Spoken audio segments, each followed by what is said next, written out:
Andrew Cuomo shaking up the New York City mayoral race, announcing plans to run as an independent. The change comes after a double-digit loss to Democrat socialist Zohran Mamdani. The fight to save our city isn't over, and I am in it to win it. My opponent, Mr. Mamdani, offers slick slogans, but no real solutions. Here to discuss is American Values PAC spokeswoman Caitlin Sinclair. Caitlin, thanks for being here. While that may be true, what Cuomo just said, that Mamdani is sort of an empty vessel when it comes to slogans versus what he can ultimately do, Cuomo staying in this race from an electoral perspective basically hands the win to Mamdani. As someone who lives here, how worrisome is this latest development to you? Extremely worrisome that this is all about ego, Todd. You know, the only thing more exhausting than people who walk slow on the streets of New York City is Andrew Cuomo's ego. He is like a political zombie, a man that won't go away. Nobody wants him. And this man is now trying to run New York City as if he did not already wreck New York State. Does he think New Yorkers at home just forgot who he was? The same man, Todd, that lied about the death tolls of 15,000 senior citizens that died on his watch, then continued to write a book and go on tour as his entire state was still on lockdown, and somehow still found the time to allegedly harass a woman in the workplace. So he is multitasker of the year. But guess what? New Yorkers have not forgotten. They have not forgotten who this is. And I think we can stop pretending that he is running for the good of the people, as he says. This has nothing to do with serving the people.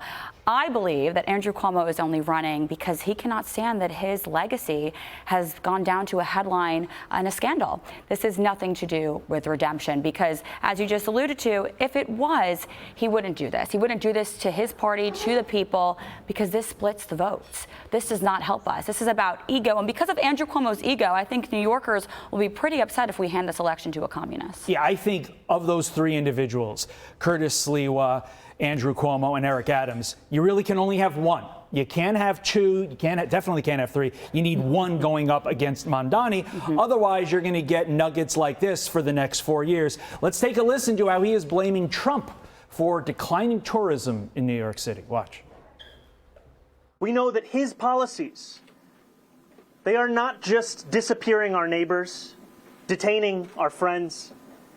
They are also turning the world away from our city.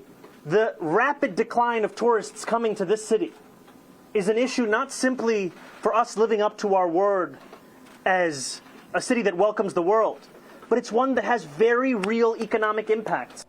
Of course, Caitlin, it has nothing to do with homeless all over the city or the fact that crime in the subway is still bad.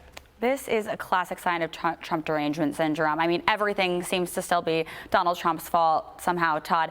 Guess what? New Yorkers aren't falling for it. They see the bad policies. They're witnessing it every day, and they're going to make the right decision. Also, there was some big news coming out of the White House. Another major win for Maha in the books as dozens of big-name ice cream companies, they're going to eliminate artificial colors in their products.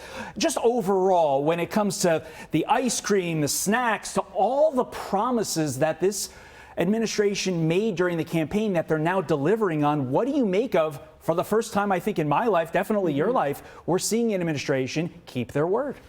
Well, my first thought is someone needs to notify Joe Biden's handler about this ice cream news. This is fantastic, Todd. Great point. But this is all part of the Maha agenda. This is all part of Donald Trump's promise to put disruptors in office, to put someone like an RFK Jr. as a disruptor to make a difference, to make these monumental changes that will, quite frankly, last a lifetime. This is about the future generations. This is about the mama bears. I'm sure so many of your viewers that have been fighting for these shifts for so long. And there's a larger spiritual shift happening, I believe. I call it the health curious movement. Everyday normal people are finally asking questions about their food supply, about why we've been poisoned for so long, about why all of our kids are sick and anxious and basically allergic to air. So they're asking the right questions, they're demanding answers, and this administration is definitely delivering. It is so shocking to me that so many of these common sense approaches to life, you name it, from A to Z, are finally being implemented, and it's a Trump administration that is doing it from everything that we see in our society. It's wild that it took this long, but at least it's being done. Caitlin Sinclair, it's wild that it took this long for you to finally come on our program, but we got it done. Caitlin, thank you. I'm Steve Doocy. I'm Brian Kilmeade. And I'm Ainsley Earhart. And click here to subscribe to the Fox News YouTube page to catch our hottest interviews and most compelling analysis.